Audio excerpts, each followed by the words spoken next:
so that you can also bring more people into the workforce?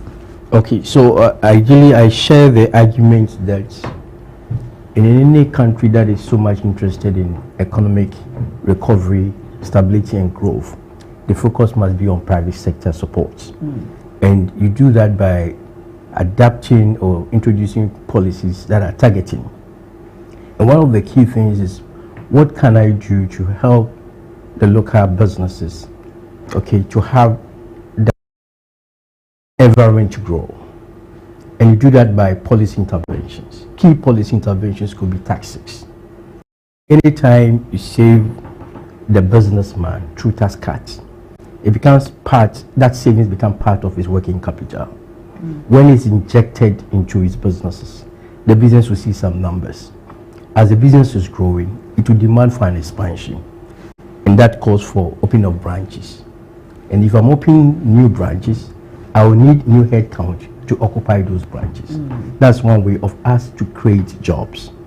And you also remember that even though we subscribe to FDIs, by foreign direct investment, it's not helping local businesses.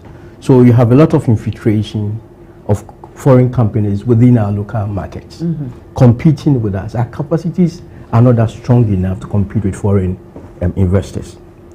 So we needed a certain law that will ensure that local businesses are protected, and that is deliberate.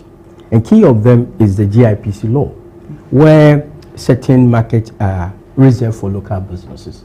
You don't allow foreign businesses to get into our local environment to retail. Until such laws are enforced, it will be difficult for us to grow and to employ. So what I'm trying to communicate is very basic. For us, our civil responsibility to the state is to do business to help the economy to grow.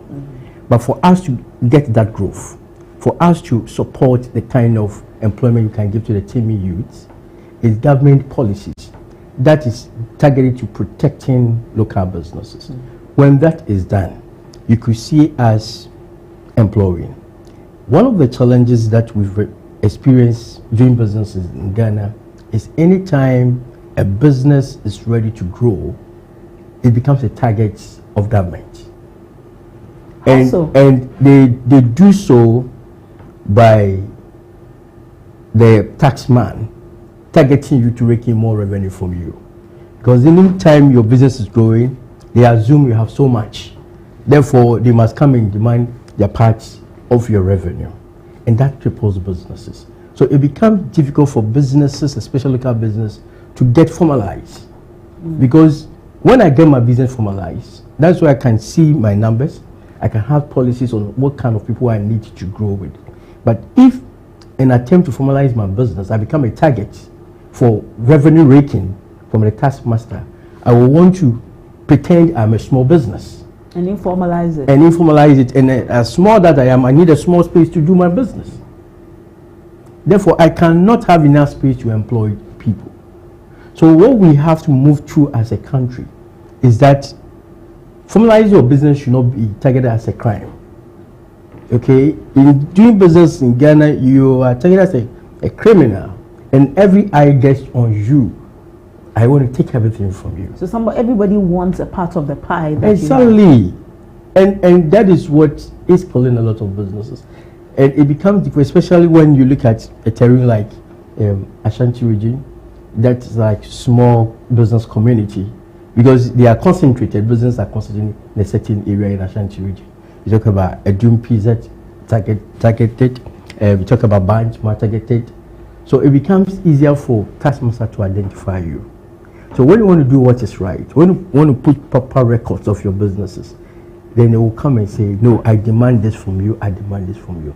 So until such culture, okay, is changed, that the businessman is always profiteering, so I must also go and rake some of what he has profiteered, we cannot support the growth in terms of that employment. Is not done to your foreign counterpart. No, they are protected. When it comes to tax savings or tax havens, they have a lot of taxes, especially if a country, the business comes to this country and they're free zone. Free zones allows you to operate without paying taxes for about 10 good years. Okay, so this foreign company have come. He has tax exemption on clearing goods at the port. He's not supposed to pay withholding tax. He's not supposed to pay VAT for about 10 good years. How am I going to compete with that? You are crippled with taxes. Exactly. So until such policies are done, it will be difficult for us to absorb our youth that have the capacity, that have the knowledge and the skill to be employed into economic life to help us grow our country. Well, still on taxes, Mr. Nimprempe, as an economist and seeing how we have used some taxes up until now, this government came, it gave an assurance that it would remove e-levy rule, it would remove the betting tax, it would remove COVID-19 levy, emissions levy, and you hear the business persons say that they are crippled by some taxes. When you look at government removing such taxes away, has it crippled our economic year or it has made us better? Yeah, thank you very much. You know, I always indicate that if you want to use tax to trigger production, you need to be very selective and tread cautiously as well. Okay, the tax should be able to target a specific sector that you think that sector needs a certain level of growth with the propensity of creating jobs. Okay, and then you target that sector and then you give them whatever tax incentive to be able to achieve that target. You look at another sector within the economy that appears to be doing well and is well grounded, then you increase taxes. Okay, so you take money from those who are already grounded and they are already making more money, and you channel it to those who are coming. In advanced economies, that is what they do.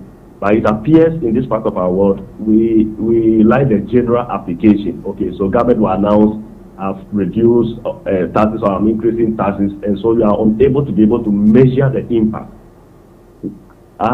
What I would say is that, of course, what they have described those taxes as nuisance taxes, and we have seen it before, if you recall. And His Excellency Nanado, where they announced that they're moving the economy from taxation to production, where they also came, they scrapped all what they call the so-called nuisance taxes that were introduced by Honorable Setepe then. Along the journey, we realized that they were having liquidity challenges, so quickly they have to introduce some of these taxes, which now, under His Excellency John Mahama, also describing same as nuisance taxes, scrapping same. My problem is that if we don't have a production base as a nation, and we ought to understand that, okay, and to be able to have a production base, you should be able to identify the existing businesses on ground, local ones, and even multinational ones that are operating here that are contributing significantly to the growth of the economy. And you come out with a tax system that will support that particular cost. In fact, it is also not even proper in a sector waiver or tax rebate. How do you measure that? You should be able to give them a target. Okay, so within the next 3 years, government is reducing the tax that you are supposed to pay by a so percentage. Within that period, it is expected of you, year by year, to employ S amount of people to increase production capacity by so, or by using a local raw material in your production base. This should become indicators to be able to measure. So every year you find out whether or not they've been able to achieve that, then they can enjoy the tax rebate. But if you just throw into the, and that's what we'll be doing over the time. That's the reason which government gives tax waivers. It affects revenue generation, yet we do not see the corresponding increase in productivity. We don't see corresponding increase in employment creation. So to my mind, respectfully, we need to understand that our situation is novel, unique. We are having an economy that is not well structured like the advanced economy. The informal sector, not well structured. We do not have it. So when we are rolling out policies and we do not have a strong production base like other countries like China and the rest that we have been going there. So it is not a matter of employing an economic policy or model elsewhere. You need to customize it that will be able to support real growth and production. Okay. So to me, yes, even the betting tax and then etc. probably, just as the minister have indicated, maybe if you look at the analysis, he's pulling money from other sources, get fund and other money that will have to be channeled into, GMPCs and other MIF and the rest. Some of their resources will be channeled into the consolidated fund to be able to cater for the shortfall, right? So, as much as these things were done and citizens were happy, my focus should be on the production base. That is the private sector. How do we deliberately support the private sector? And how do we give them indicators to be able to also walk through that? Because there's also one thing about the private sector. You can reduce taxes for them. They can give them all the incentives when they are making the profit, and nothing compels them to be able to increase production and also employ more people. They only enjoy all their profits. So you need to do it very well, so that as much as you support the private sector, there should be a demand on them to also increase production, to also employ people. Then employment rate will increase. Government revenue will also beef up because they are making a lot of profit, and then the economic grows as a whole. So as much as I understand that taxes is one of the mechanisms by which either you can use it to support the private sector, or you can take money from the private sector for infrastructure development, ought to be done in a manner that government doesn't just dash money to people, where we do not see a corresponding productivity from. Okay. And so, to my mind, these are some of the things that ought to be done. And we need, when we are taking the policies, we should understand that the structure of our economy is not as structured, like advanced economies. And we devise policies that will really inure to the growth and the benefit of the economy. So, in respect of taxes, to my mind, these are some of the things that ought to be done, to be able to support the country. You see, if you recall, why we keep on going to the capital market is that we are unable to generate sufficient revenue to meet consumption. So even when we go to the capital market to borrow, a chunk of it goes into consumption, and we don't do that if you want to grow your economy. Any money that you borrow from the capital market should go into the rest sectors of the economy. That will bring about the ripple effect. Okay, but if you borrow money and it goes into consumption, you will not get it there. Another aspect that, to my mind, managers of the economy have to consider is that, look, especially this year, next year that the government has announced, there's going to be a lot of expenditure, infrastructure development, which is a very good thing. Okay, how are you going to do it so that at the end of the day, the resources that don't leave the domestic economy to the benefit of others? How do you bring on board local participants in the process? If you are bringing a Chinese company to come and construct roads for us, are you okay? Are local participants going to be part of it, or everything is going to be Chinese? So at the end of the day, the money leaves the economy, right? So these are some of the critical questions that ought to be asked, and then devise strategies to ensure that as much as we want to grow the economy, the local actors benefit from the growth, and if that is done, it is then that people will now begin to say that, the economy, the figures are showing that the economy is improving, and we are indeed feeling it in our pocket. Indeed, our lives are getting improved on a regular basis. Okay, so that correlation ought to be always analyzed in terms of pursuing any economic policy that may have the propensity of creating growth and also improving the lives of citizens. Well, thank you so much, Mr. Nimprempeh. Dr. Tepe, I'll come back to you and look at policies that we can put in place to protect the local business person. Mr. Kusi mentioned how the foreign investors are enjoying a relatively stable market. They are not burdened by certain taxes. The system is not burdening them as compared to the local business that is investing in Ghana. All of their monies will still stay in Ghana. The footing does not seem to be the same. The foreigner is on a higher footing. Additionally, they get some good monies from their home countries. The rates for lending in their home countries are lesser and all. And so it looks like from the get-go, the Ghanaian business person is already at a loss. How do we put together policies that will protect our businesses in the long run, not short-term policies? A very strong political will is required to get this achieved. In as much as we want investors into the economy because they help you in terms of technology transfer, knowledge transfer, and various of development. However, what we should take cognizance of is that whilst we are inviting investors to come to the economy, we should also know that the implication is that it will not make your fundamentals as stable as expected to be, because they make the money and then they go back, they take all the money out. So what government has to do is to look at each sector and have a policy where you will have Ghanaian controlled sectors. As we speak now, there is no sector that I can say that is controlled by Ghanaians. And it's a real issue. For instance, if you look at the financial sector, the banking. Dr. Sekpa, what about the second-hand business? We understand it is a very huge business in Ghana here. Isn't it controlled by the Ghanaian? The reason why the second-hand clothing is controlled by Ghanaians is because, no, you see, you are thinking it's controlled by Ghanaians. It's not controlled by Ghanaians. It's not? We import it. It's not. Because we import it.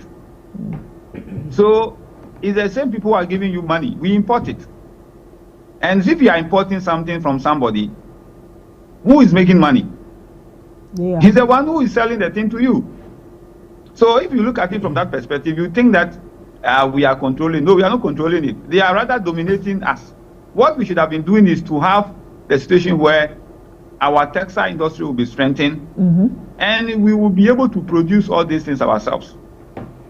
It's like they are dumping their rejected dresses or clothes to us. It's a dumping ground for them. So we are not controlling it at all. And so one issue I was talking about is the financial sector. Look at the banking industry. The banking sector is dominated by foreign banks. And we are not looking at those things.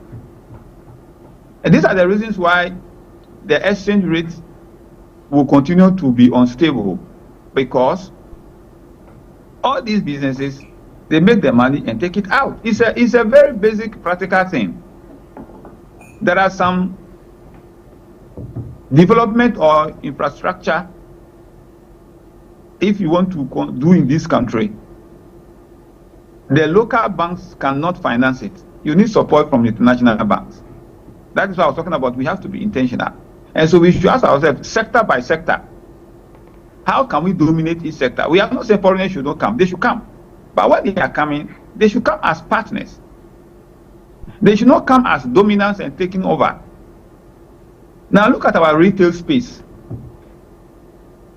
Ghanaians have been pushed to the various markets, selling on the floor. And the big supermarket service is all by foreigners. So what are we doing to ourselves? We are growing, but the growth itself is bringing us problems for the future. So it will get to a point where whatever happens in the international market will have deeper impact on us. Just like when the Russia-Ukraine issue came up and we are saying that it had disrupted some, commodities here and there. You know, when COVID came, Africa was very much stranded because of food. Meanwhile, we have available land to produce food. Government should say that we are not going to import rice, meat, just like the policy they brought now. But you see the problem we have, which is not making things work for us. We are growing, developing without the necessary infrastructure. So we end up outgrowing the infrastructure. And what it happens is that whilst we are talking about many projects like feeding Ghana, Akukon Kitenkete, here and there, we are not looking at how do we create enabling markets to offtake this. So very soon you have people complaining that they are in Nkokon Kitenkete have now become in Nkokon Kese. And how do you call it? And then they can't sell. Just like the egg glass now. People are saying that they have a lot of eggs, people are not buying. So until government is very intentional about this, we will not be able to. And that's why I said political will is required. Okay. Because the forces that will fight you are powerful. And so you need to be strong to say that we can grow what we eat so that we can be able to open market for others. Okay. And that is how these policies will help protect the local economy. All right, Doc, thank you so much. Before I come to you, Mr. Kusi, we are also joined by Gideon IEO, a tax expert at Deloitte Ghana. Good morning, Gideon. Thank you so much for joining us. Hi, good morning and thank you for giving me the opportunity. Well, we are still on the issue of taxes. We've been talking about taxes for a while now here. Looking at the tax reforms that government has implemented over the past year and this year, 2025, have they been in the best interest of businesses in the country? Okay, thank you once again. So 2025 witnessed a new government coming in, and they came under a mandate that they were going to do away with certain taxes. Some of this included, remember, the betting tax, the e-levy. It seems like a long time ago these taxes are there no more, but the government came in on this, and everybody was happy when some of these taxes were let go. Because as we all understand, every taxpayer or every business taxes, is it a burden, a cost of it, or cost of doing business? But at the same time, government needs it. But we got to a certain level where some of these taxes were seen as not being helpful. So government came in with this idea, and they immediately took off the e-levy. Remember the betting tax. They also promised that they were going to reform the VAT structure that we have. And truly, by the end of the year, they've done these bills, or it's been now passed or signed into act, and next year it will take over. So on a whole, in terms of addressing some of these taxes, in terms of the VAT, they had to do away with the COVID-19 levy, and then also the deductibility of some of these VAT input against the output was also corrected. So all in all, businesses are happy. However, as the finance minister announced in the 2026 budget, or for next year, that they are also going to look at a wider reform of all these taxes, and that's also been looked at because a lot of businesses are complaining, and some of our neighboring countries, especially Cote d'Ivoire, for example, have gone ahead and they've given them a very conducive environment, especially for the manufacturing sector. So for Ghana not to lose out on this, we need to take the next step and look at the total VAT reform that the minister promised in his budget. So it's a mixed picture. All in all, good things done. The promises, some of it have been kept, especially on the COVID-19 levy going away, e-levy going away, the VAT reform. And now to the next step, especially around the manufacturing sector, making sure that production is deepened. And I was listening to the earlier speaker, and some of these things we really need to, because Ghana needs to move from being import dependent and to be able to provide a lot of these goods and services our own internally. And tax is one of the tools that government has at its disposal. And there are various other areas that has to be looked at, but tax forms a critical part of it.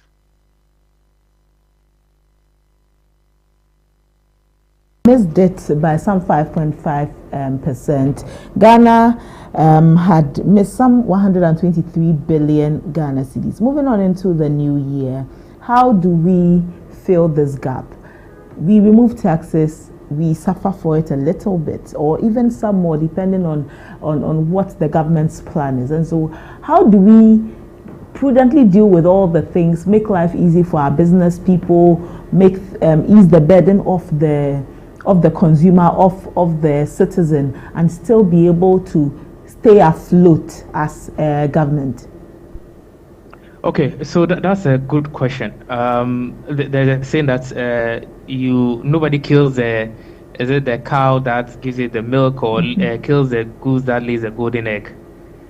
So it's important that as businesses in this country, we have to take good care of these businesses to be able to make sure that they are successful and they thrive and they make more money. So if you have a business making 100 cedis and you are taxing it at 25%, you get 25. However, if you're having a business making a profit of 1,000, you're taxing it at 25% still, you get 250. So the idea is that we have to make sure that businesses have the right environment for them to be able to make a better business and for them to thrive and to be successful. So it's not just about increasing the rates, but having a good environment. So and that's also one of the positives coming from this government. That in this year, for example, we've had good. Inflation rate has dropped almost all the year.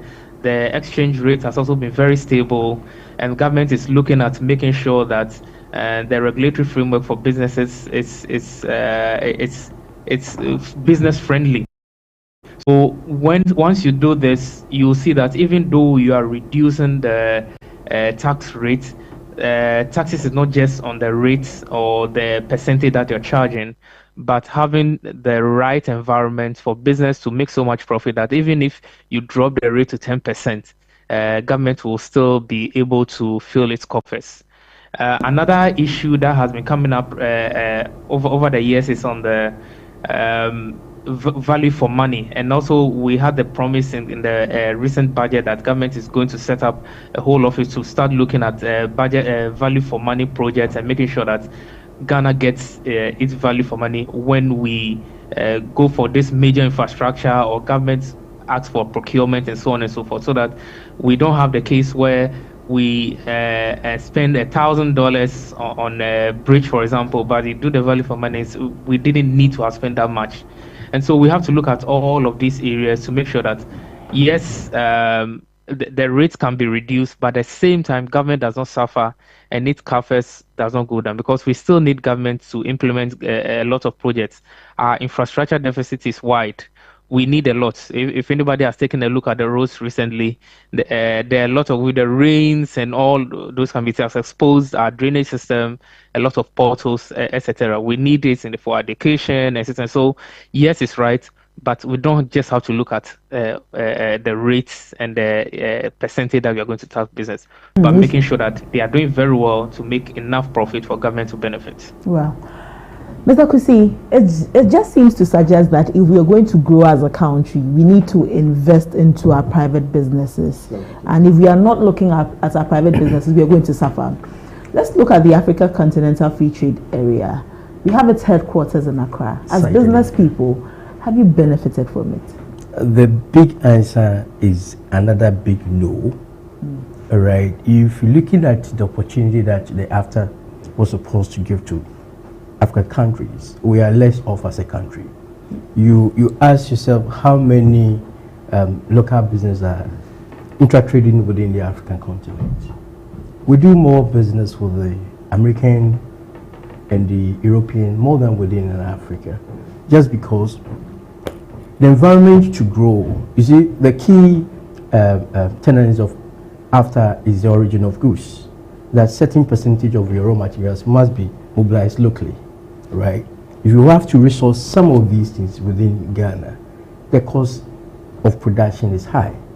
So it becomes difficult for you to compete in Nigeria, to compete in Cote d'Ivoire, even Togo, and to the extent of even South Africa.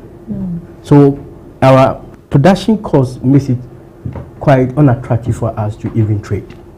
So where would be the benefit? But I always say this, as good as such policies are, its implementation within the local content should be much deliberate.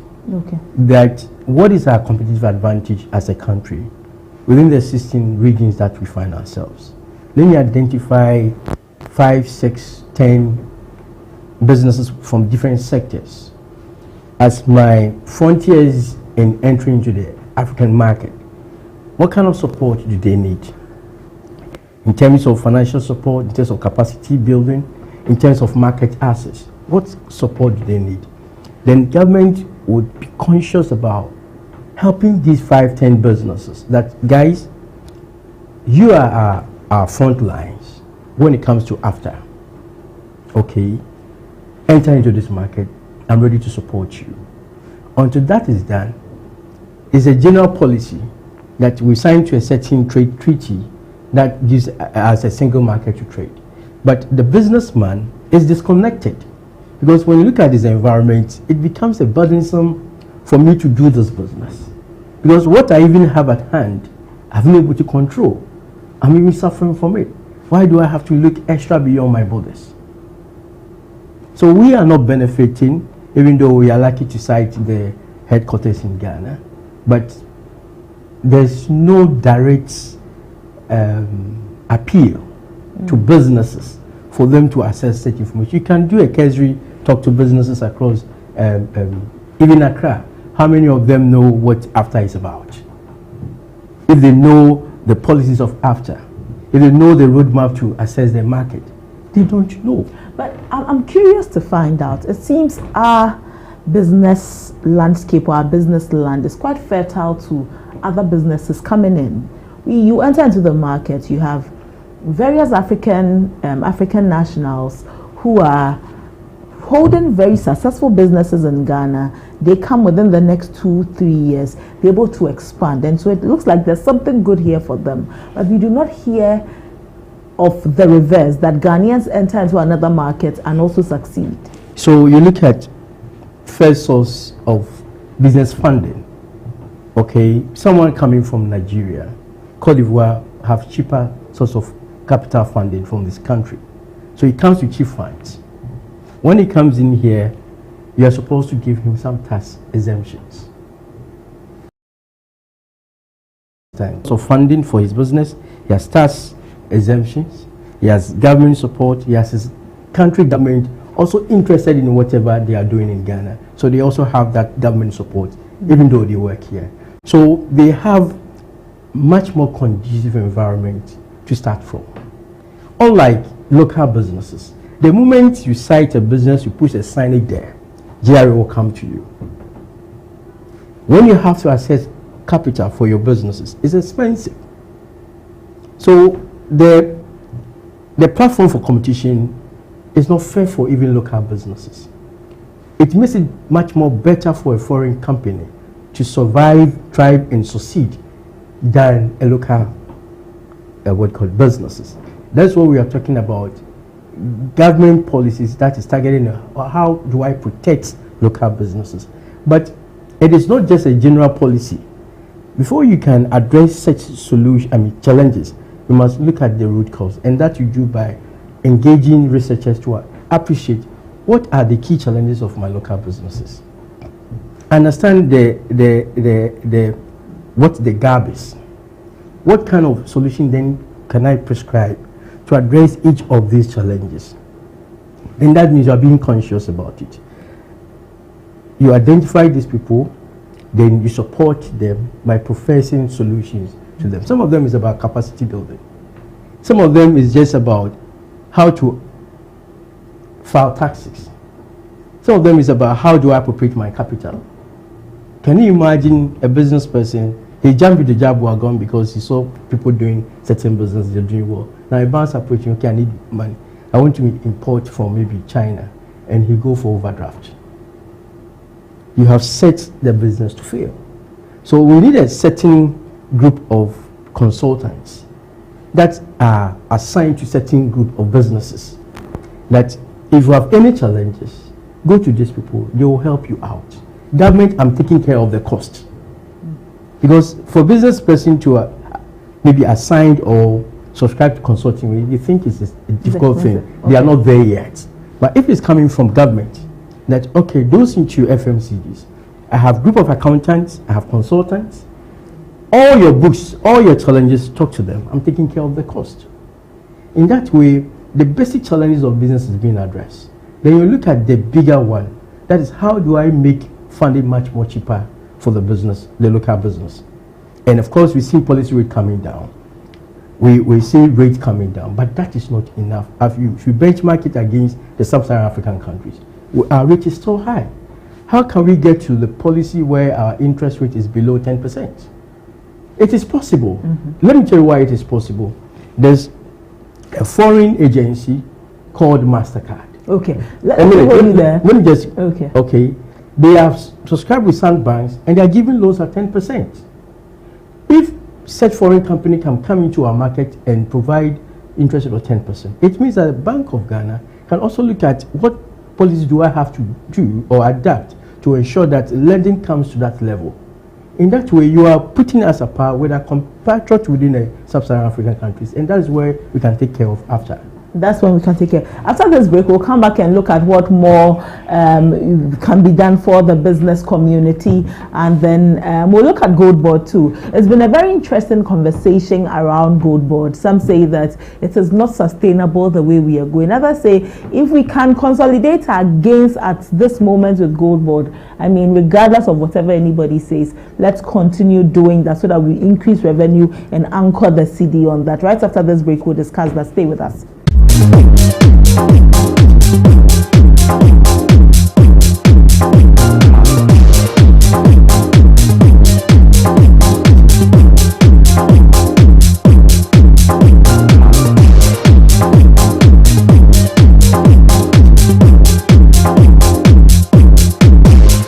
Hey, so mommy, who is going to do my wedding jollof? Oh, Kwame. You know our secret, right? Yeah. Efia. Yes, me. I've got it. Now add your Gino Jollof mix.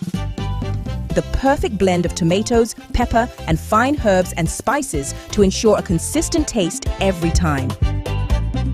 And there you have it, your original Ghana Jollof.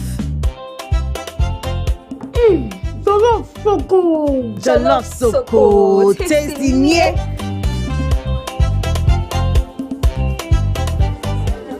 What is going on here? Enjoy Jollof the Ghana way. Gino Jollof is made with the perfect blend of tomatoes, pepper, and fine herbs and spices to ensure a consistent taste every time. This advert is FDA approved.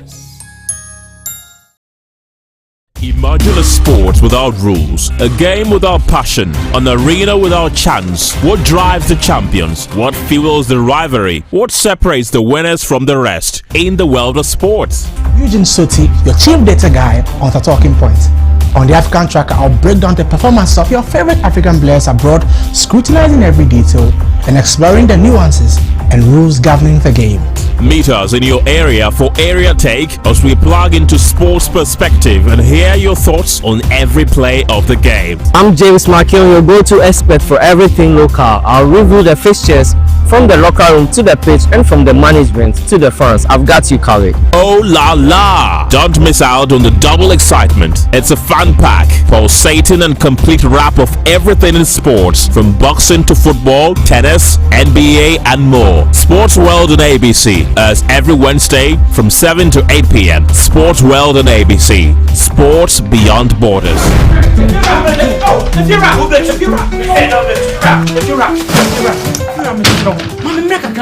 Rent back with the beer open.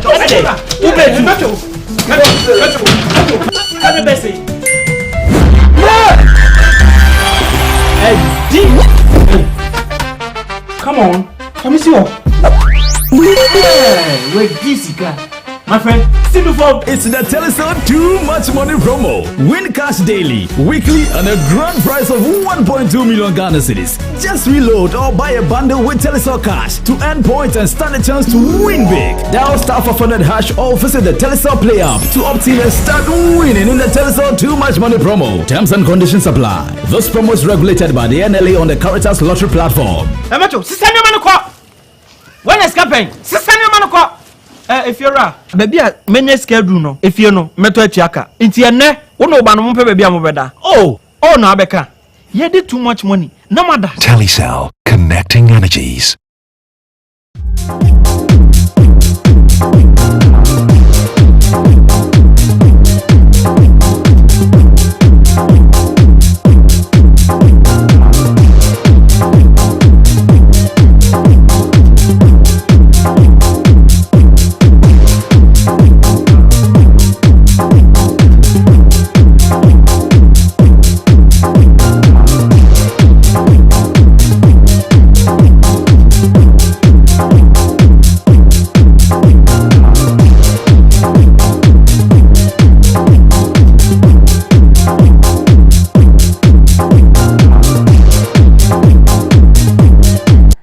welcome back. You're still watching ABC in the morning. Thank you so much for staying with us. Like I told you earlier, we're having an extensive conversation. We are looking at 2025 economic year in review. We are seeing how our businesses can be better placed so that in 2026 we'll see the economy expand better. And we have established that for Ghana to expand, our businesses, our local businesses must do well, and we have to do everything possible to ensure that they are doing well. Dr. Peter Tepe is a policy analyst. Daniel Lenin Prempe joined us earlier. He is an economist. Charles Kusi Apiakubi is the executive secretary for the Ashanti Business Owners Association, and Gideon Ayi Owu is a tax expert with Deloitte Ghana. Gentlemen, I'm so grateful that you are still with us this morning. Dr. Tepe, let me come to you and let's look at Gold Board. This is a policy that in 2025 we can say unequivocally that the economy has benefited from strongly. However, concerns continue to abound. The concerns being that by keeping Gold Board running and the way it is going, we fear that illegal mining may not end. We'll look at that illegal mining aspect of it. But has Gold Board indeed supported the economy? Gold Board has become the game changer for this government, especially in the building of the FX reserve we have seen over the year. Remember that gold prices were around $1,000, $3,500 thereabout. Today, it is around $3,000 to $4,000 per ounce. This is a significant jump. And so any country that has gold reserves and is mining gold is making good money. And so the way they've restructured the sector and then brought in Gold Board just like Cocoa Board has actually helped the economy to a large extent. Okay. And so Ghana is indeed having this amount of reserves we have seen, the international reserves, mainly because we've seen how gold prices have elevated. However, it is also important that we ask ourselves a little bit transparency about the source of the gold. The reason is that it helps people, or it helps us to clear our mind of the illegal mining gold that we are saying is helping the Gold Board to actually have the business that they are having, do the business that they are doing currently. If it is a case that it is true, then then this one is like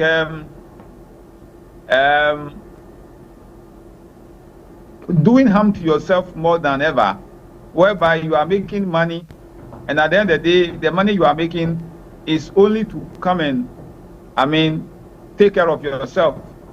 It's like you are taking poison against the future, so that you'll be able to take care of yourself. If that is what is happening, it's very bad. And I think that there was a statement from Gold Board which is a cause for concern. Okay. That for the first time, gold from small scale has outperformed the large scale sector. The large scale, or the larger companies, the larger companies that are into mining. If it's a case that small scale has outperformed large scale, then we ask ourselves, who are the ones involved in the small scale mining, such that their output has outperformed the large scale? Then there's a cause for concern to then know what is the source, how are they mining. Otherwise, I can bet you that all the reserves you are making now, it will come back to hit us as an economy in terms of human capital, and then in terms of infrastructure, that is health. Because sicknesses and then complications that we'll have, very soon we will not be able to manage them. And the average Ghanaian will not have money to travel outside Ghana to go and seek medical care. That is why what we are doing now, the implication for the future is such that we have to be very, very careful in addressing them now. Otherwise, we are making the money today, and tomorrow it will become a problem. So we are developing, we are growing, we are making money, but we are creating future problems. So we cannot continue to hang our economy on gold board. Not that we cannot. It's a good system that has been put in place. But you see, if you are doing business and you have employed people, it's very good. But how are you doing that business? That is not becoming, a devil in itself. That's how I'll put it. Okay. You are working, you are making money. If the source of your money is questionable, then what you are doing is that you are creating problem for yourself, for your family, for the country. Because this mining is affecting the environment, as we talk about illegal mining.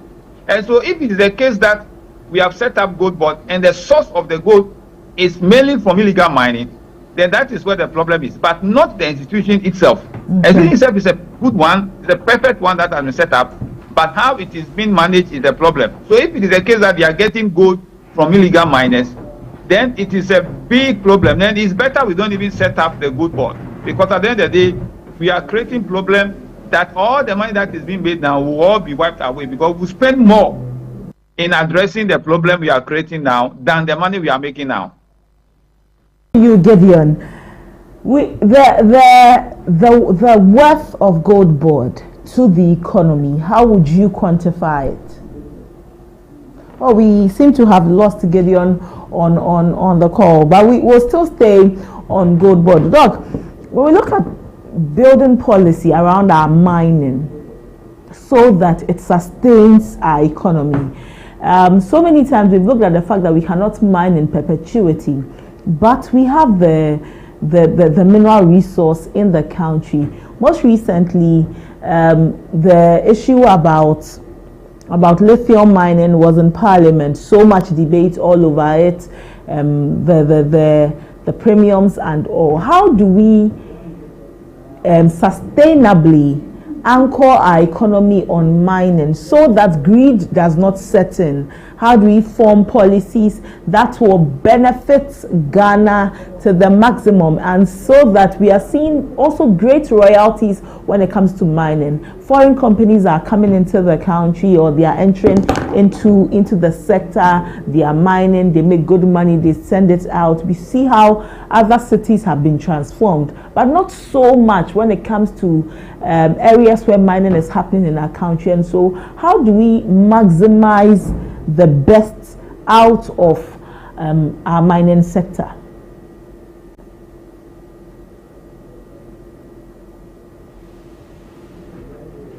Hello, Doc.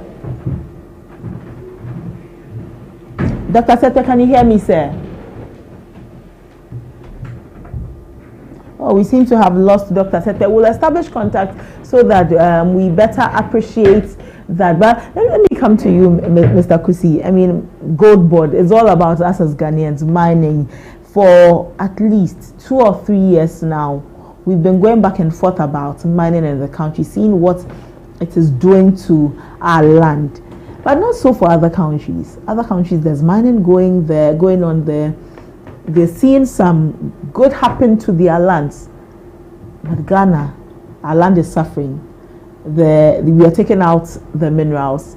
We are not seeing it reflect in the lives of people.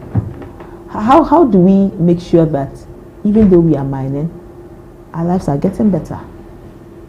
Okay, so that's what we talk about, responsible mining. And they got to do with a cultural revolution. Okay, so where did mining start from?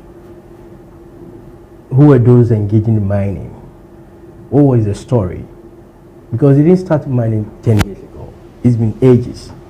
Why have we seen a drastic change that is destroying our environment? Because it so suggests that some infiltration of some people who are greedy have entered into our mining spaces, and they are creating the problem. It basically is about the invasion of Chinese within our mining environment that had brought us to this. So how do we curb this? Okay, we got to do that by setting up a policy to ensure that anyone who wants to engage into mining, you are taking through certain education, certain procedures, and certain safety that you must extend to the environment that you want to rake in your mining. I said that when we decide to ban mining, and without creating economic life for those who have been engaging in mining, you leave them with no option than to go back as illegal miners. But for those people, which work will give them the kind of money they've seen in mining? That's what I'm talking about, cultural revolution. Okay. Where you have to let them appreciate that money is not the end of life. Okay?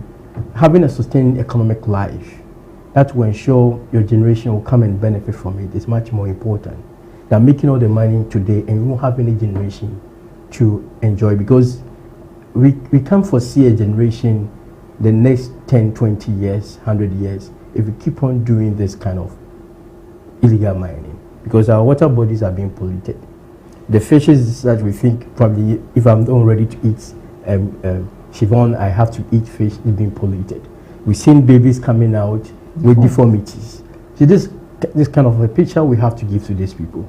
You are making all the monies, you are building all the mansions, but this is the effect. Is that how you want to be described the next generation to come? That in your generation you decide to create a problem for our country. Okay.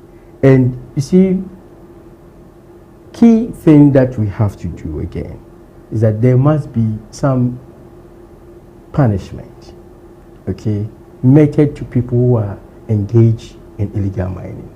It must be made public for everybody to see that if I engage into illegal mining and I'm caught by the laws, this is the effect. Okay. And we must also have a political will coming from the government, because it's become a public known information that we have key politicians who are also engulfed themselves into this. We'll be talking about this, we talk about MPP, it becomes that chess. Everybody's playing to the left and right. We must be able to identify these politicians because they are known. His Royal Majesty Otunfo said that you people, you know that yourself, those who are engaged in illegal mining, they know themselves. So there must be that political will that will fish them out and punish them. If we get an MP, we get a politician going on jail for 10 years, it will serve as a deterrent to the other politician that even my own have been in prison. What about me? You see, talking about fighting Galamsey has been more rhetoric than actual action, backed by policies and commitment and political will. Until we ensure these are done, that conversation will become a cliche. We keep on talking about it, government upon government. Yes, we've learned there's a repeal of LI 2462. Yes, but that is not enough. We're having a law in a country that was prohibiting mining in virgin or reserve forest, but people were doing it. So there must be certain enforcement. There must be harsher punishment that will serve as deterrent to those people. But notwithstanding that, you heard the good board, they said small-scale mining. They didn't say Galamsey. There are two different types of small-scale mining from illegal mining. So we cannot put them together that our source of gold is coming from illegal mining. But what we should be looking at is how have these policies or offices helped in bringing stored of value to our local currency. So let me ask, for you, the business people, has Gold Board impacted the work you do? Are you seeing any effects? Okay. The stability, forest stability, the strength of the city is derived from our what you call gross international reserves. That is how we've been able to accumulate forests. Now we're having over 4.8 months import cover. That's about 12 billion. Okay. And that has also brought that kind of reduction in forests. A reduction in forests is a capital gain for local businesses because we import. The fact is we are import-driven country. And apart from local businesses also importing, we have the oil companies who also import crude, refined oils, and they do so by paying forests. So if there's a store of, a commodity, gold, that could be used as a medium of trading to ensure that we don't put so much stress on the reserve forest for local businesses. That has brought some level of stability and has also reduced some cost of doing business. That is a benefit to us. Mr. Kusi, okay, you land and then I'll ask you that question. Okay, so the confidence that we are all experiencing in the country is that there's a certain policy intervention to ensure that we give value to our gold. You know, previously, before the introduction of gold board, you see individuals trading in gold. They pick it up and go and sell outside our shores. The export receipts do not come to us. Okay, that's a loss. We have a commodity, but the economic benefits was not extended to us as a country because people were not lances. People were not having the mandate to trade in gold. We're doing that. But what this policy interventions have brought to us that there's regulation. Now, gold board itself go out to the market, buy the, what you call it, gold in cities, not in forests. So that's the difference. Okay, then they do transaction with gold. Then we have the forest. We appreciate that. The only concern that has been raised time without number is who we are buying the gold from. They say they are buying it from small-scale miners. And small-scale miners is not illegal miners. Dig my point. They are not illegal miners. I don't think the gold board even goes to where they are doing legal and say, I'm buying gold. They don't do that. Because we have lances traders in the gold market. They are these people they are buying them from. Okay, yes, we are not ignoring the fact that they are illegal miners. But you cannot also conclude that they are getting their gold from illegal mining. So it will be up to gold board to make things clearer. I think they have made it clearer by saying that we get from small-scale mining. That is enough for us. What else do you want to know? Well, but let me find out from you finally as we wrap up. You talk about the fact that we are an import-driven economy, but so many times we've heard that if we changed a little bit and looked at production-driven economy would become better. Is it that our business people are not ready to stop the importation? That is why we continue to become driven on that. The desire of every businessman is to make profit and to do business at ease without so much constraint. You're already constrained in the environment you work in, right? So we don't want to add on extra burden. Okay. If a country we are serious in moving from importation to production, that's what we discussed early in the morning, that government must be deliberate by bringing out certain policies that make manufacturing much more attractive. And it must be done in a way that will encourage importers to say that enough of sending money outside, let me put my money in this country. You look at tariffs, you are expecting tariffs increment, isn't it? Right. You can't continue to do that. How engage those into manufacturing? They will tell you, they will tell you the challenges they are going through. And when you are done with all these production stress, and you don't have market for it, what happens? Well, someone will say that the market is not there because you have also made us dependent on the foreign imports. Because the alternative is so much stressful. Until that is done. You see, let me end with this. Government must have a certain policy. I support banning certain imported items. Okay. That we have the competitive advantage here. But we should also be careful that we don't jump into doing banning of items and creating more or less price control regime or certain level of shortages because we are not self-sufficient. What we have to do is, let's take local rice. What is the local rice production capacity in Ghana? Okay, maybe 10%. Government can go ahead and say that I am banning 10% of importation of rice. But that is not enough. The next 5 years ahead of me, I want to grow local production capacity to maybe 40%. You don't just make it rhetoric, but you are so conscious in giving them that support that they need, the capacity they need, that resource that they need. The next 4 or 5 years, you've grown your production to 40%. then you ban it by 40%. So you have this gradual change in the environment of local production. And you support people. But to get to your point, the importer will look at it, oh, there's an opportunity here. Let me also go into it. So they also reduce their importation. But if you don't do that, everybody says, hey, reduce importation, reduce importation. You can reduce importation, but the economic ramification is so unbearable. When you create shortages, because local capacity is not there. That is where food insecurity will come.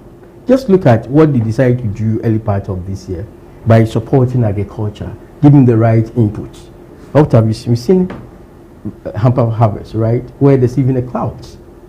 If you decide to do same for other sectors, by investing right, by supporting them right, you will see growth, and that will attract a lot of people to come. The only challenge that agriculture has suffered is that we did not anticipate that kind of growth. So we did not create that market to absorb that growth.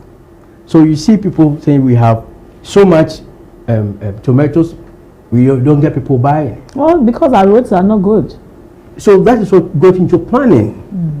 That if I want to do this, what do I need to get done right, so that when I see what I want to see, I will not be taken by surprise. So if all of the factors are well taken care of, government puts in all of the building blocks to absorb the shock, you will be ready to go into production. Why not? This is our country.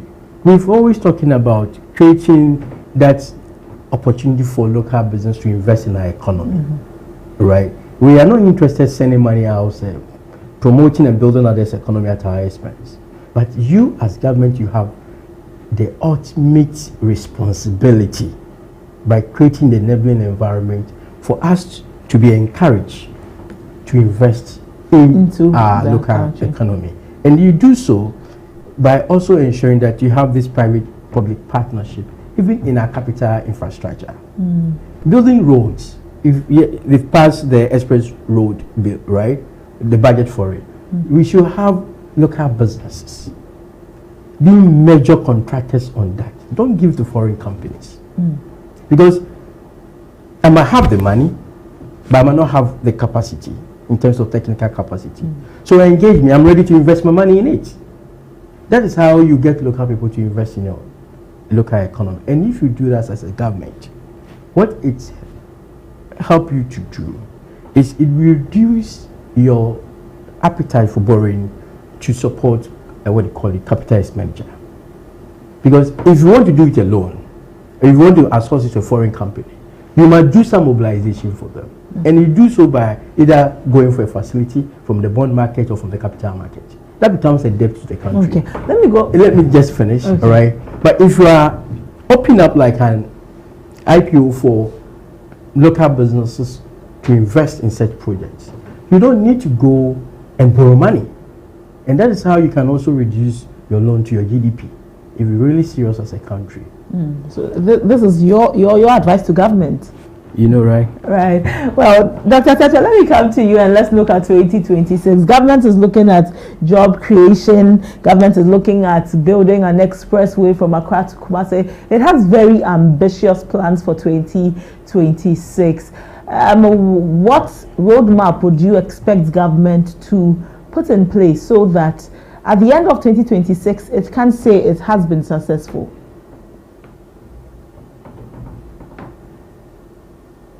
Hello, Doc. Dr. Tete, can you hear me, sir?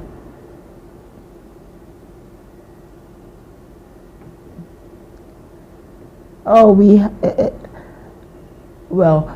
seem to be having some challenges establishing contact with Dr. Peter Tete. We'll be wrapping up very soon. Hopefully, he can come on before we wrap up. But finally, with you, Mr. Kusi, 2026, very ambitious plans for government. Government is looking at doing so many great things. Business community, how are you coming on board to help government achieve its targets? Our obligation is very basic. We work hard, we make the money, we pay our taxes. You work hard, make the money, pay our taxes. Okay. That's our basic responsibility to government.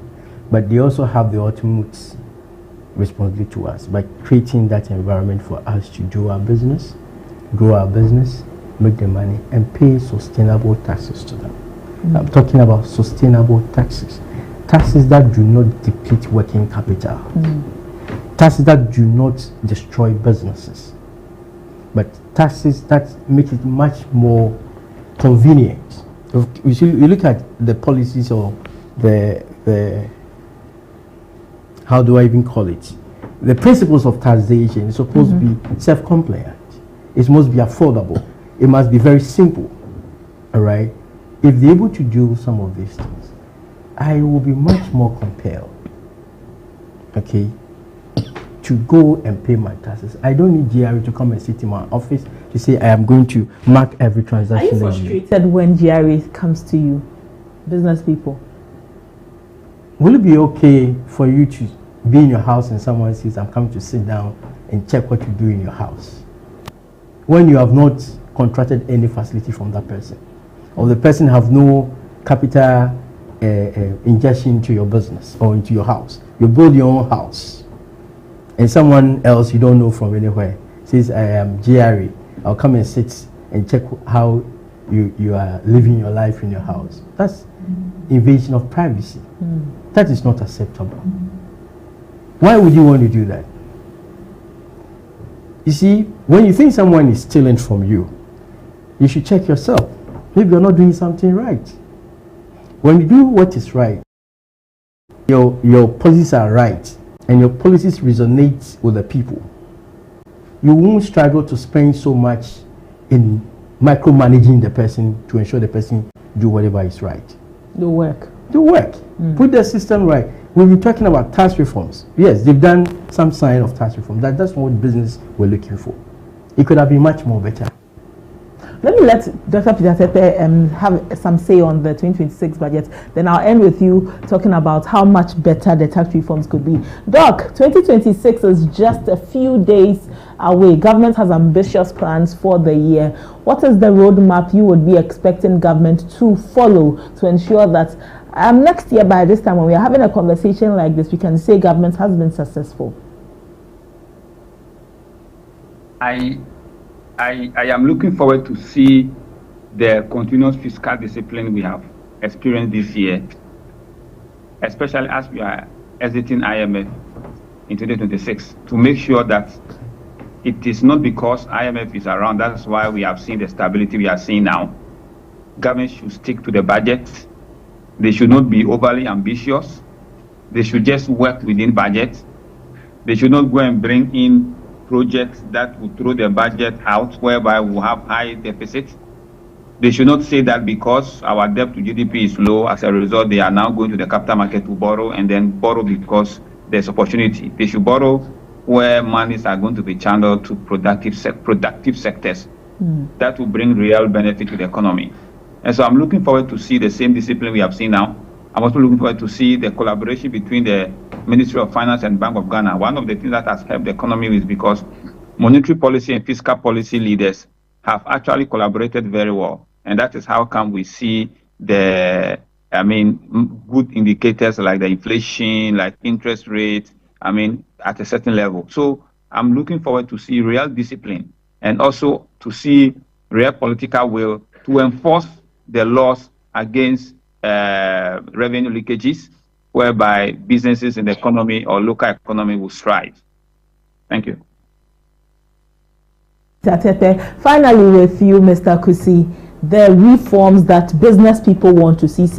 You said that what we've seen so far is not enough for you as businesses. And so if 2026 will be good for you, if it will help you to expand your businesses the more, what reforms are those things you're looking at? Key of them is about the monetary policy, where they can break it down so that it affects Ghana referencing rates and also reduce lending rates. So we could be borrowing at a single digit.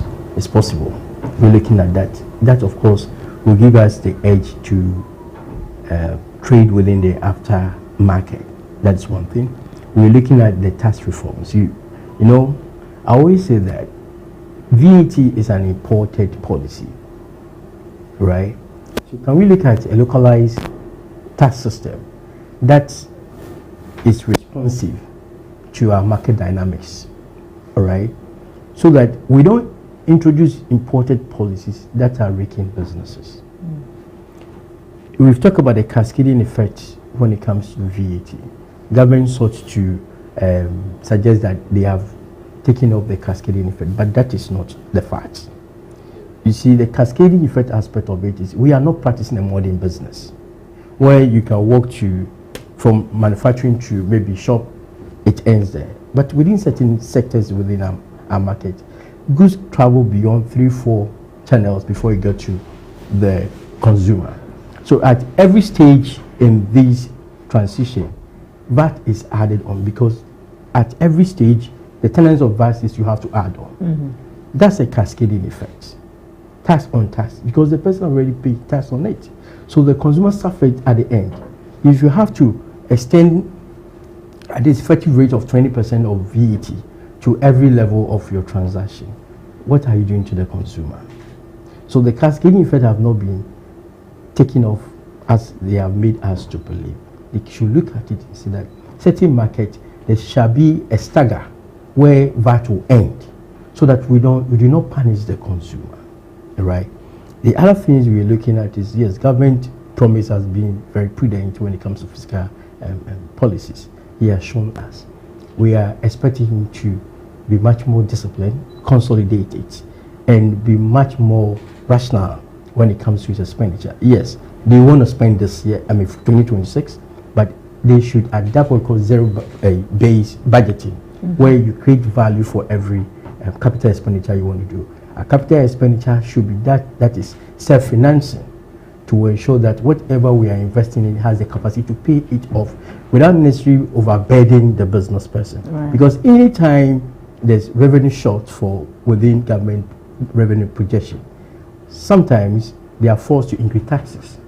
And an increment in taxes is a capital depletion to businesses. So for next year, you would not look for increase in taxes? But you see, when they are so much disciplined with their expenditure, okay, and they adapt the zero-based budgeting aspect I'm talking about, and create value for every expenditure they want to, and ensure that they do not only invest in consumption, but in capitals that can refinance itself and pay off the loans, we will not have to go and increase taxes. Look at my point. And when taxes are coming down, production costs will come down. When production cost comes down, price of items will come down. Business become competitive to that of Sub-Saharan African countries. And that is how we can grow as a country. In that way, you do not need to spend so much money moving around the world looking for investors to come and invest in your country. Your local businesses, when they are well protected and supported, they become the global investors every country they're looking for. And that is how you can also grow your economy. All right. Thank you so much, Mr. Kusi Apiakubi, for your time this morning. It's been a great conversation here on ABC in the morning. Earlier, we had Daniel Enim Prempe Esquire, who is an economist, to join us. Gideon Ayowu, a tax expert at Deloitte Ghana, also joined us. Dr. Peter Tepe, are you still with me, sir? Doc is gone. Dr. Peter Tepe is a policy analyst. He also joined us. And in studio, Charles Kusi Apiakubi, Executive Secretary for the Ashanti Business Owners Association. Mr. Apiakubi, we thank you so much for coming today. Thank you for the conversation. Our pleasure. We look forward to speaking with you the more. And Merry Christmas in advance. Oh, happy many returns to you. Well, thank you so much for joining us this morning on ABC in the morning. That's all for our conversation. After this quick break, we'll come and wrap up the show. Stay with us.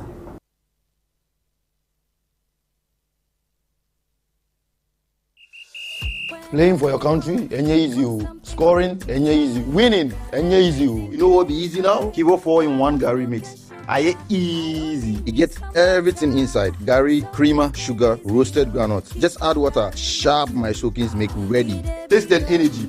Made easy. I'm a match winner, but the real champion is Kivo 4-in-1 Gary mix. Champion taste. Also available strawberry, coconut, and chocomore. This advert is FDA approved. The fact remains that it is better to buy than to rent, and that the cost of buying is equivalent of 2 years of renting aircraft by the previous administration. Mr. Speaker, the fact is there for all of us to see. The amount of money they spent on renting aircraft for 2 years is equivalent to the price of a new aircraft. And so who is prudent? Mr. Speaker, the cost of the cathedral borehole is more than enough to buy an aircraft. Right, Honorable Speaker. So President Mahama is prudent. Mr. Speaker, let me say that under this budget, the appropriations before us, the fact remains that we will not borrow from the central bank. We will not ask the Bank of Ghana to print for us, just like was done some years ago. We will not. Mr. Speaker, let me now refer you to what I'm asking this House to approve for us. Mr. Speaker, goods and service budget. We are asking that this House approves a 13.1 billion Ghana cedis from the appropriations bill for goods and service. Mr. Speaker, this means the government is spending more than we spent this year to run the activities of government. Mr. Speaker, aside that, our colleagues opposite, when they were in office, they left us gargantuan.